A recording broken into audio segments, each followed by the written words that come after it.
Hello all, Rick here, looking in through your shuttlecraft windscreen to look at one of the classic ships from Star Trek, the Class F shuttlecraft. What was that intro? As the first shuttle designed for Star Trek, it would go on to set the standard for the designs going forwards. Originally created by Matt Jeffries, the shuttlecraft was first drafted with a more rounded look to it, far more inspired by small planes, replete with a joystick and very aeronautical cockpit look to it. The boxy shape of it came about due to the construction studio and toy manufacturer, Aluminum Metal Toys, saying they would build it for free in exchange for the model rights. This led them to request that the ship be less rounded and more boxy for easier construction in the very limited time frame they had. Designer Thomas Kellogg created a new design inspired by some of Jeffries' other designs, but with the restrictions of AMT in mind, and he sent it back to Jeffries, who added warp nacelles, then approved the new look. The design seems to have garnered some mixed reception internally, as it was far more simple and plain looking than originally envisioned, and putting much of the aeroplane inspirations aside in favour of set design and construction practicality.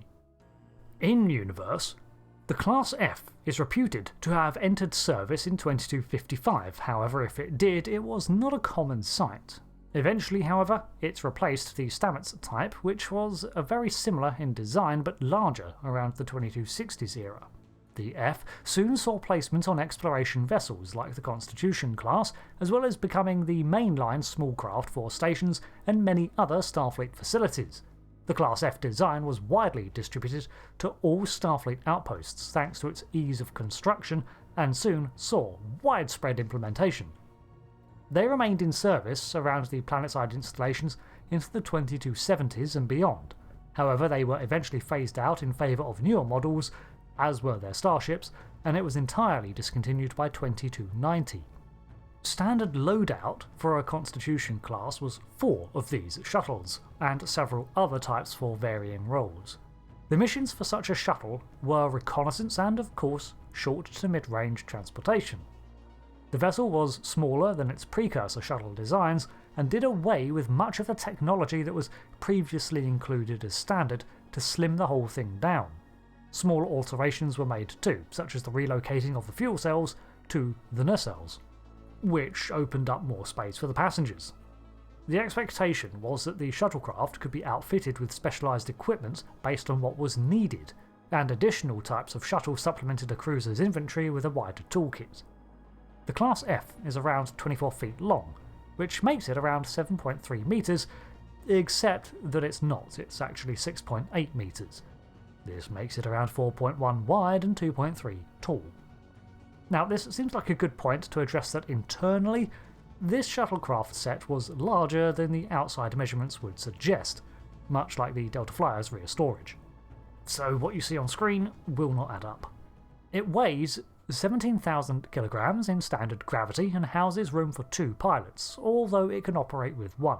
It could carry a standard away team of 6 passengers, although with a little modification of the seating you could fit more. One thing I feel I have to address is that in most schematics, from a myriad of times and eras, we see that most shuttles of the 23rd century were severely handicapped when it came to warp speeds, with claims like there was no warp potential and that it was all done through literal acceleration via impulse drives. However, this contradicts with what has been mentioned on screen, despite it being way more likely, where we learn that they can attain FTL speeds. This was something present since their inception, and would later become far clearer in the TNG era onwards.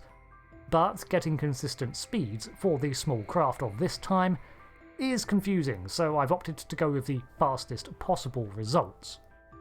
With that said, the shuttle was powered with an ion impulse engine which could achieve speeds of half the speed of light, and housed a miniature antimatter warp reactor which enabled warp flight. It could cruise at warp 5 and reach speeds of the Constitution class at its cruise factor of warp 7. However, this is likely an upgraded engine, with the default being a cruise speed of just over warp 1. It was noted that the true limiting factor on its speed and performance was its size, and therefore fuel supply. Large starships can carry surplus fuel to the point where overheating the warp reactor itself was the limit in sustained FTL travel. Shuttles could not carry anywhere near as much, so their range was entirely limited to their available resources. To combat this too, the Class F could theoretically handle a variety of different energy sources in an emergency with some tinkering. This, combined with its durability, means of most shuttles even to this day, the Class F was most likely to fly away again from a crash. When in atmosphere, the grills at the fore could open up and act as a ramjet, focusing down molecules and expelling them for flight.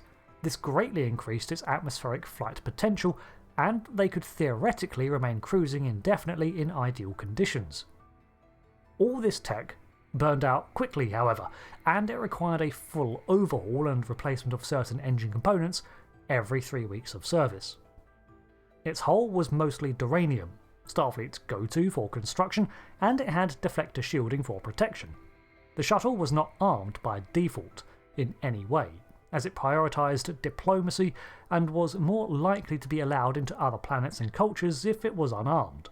However, not every version was, so phaser arrays could be added if needed. The Class F was the first time we see a shuttle in Star Trek, and as such, there's a lot of discrepancy around it. Internally, it doesn't match with the hull. Abilities around warp speed vary, and it may or may not have even been armed.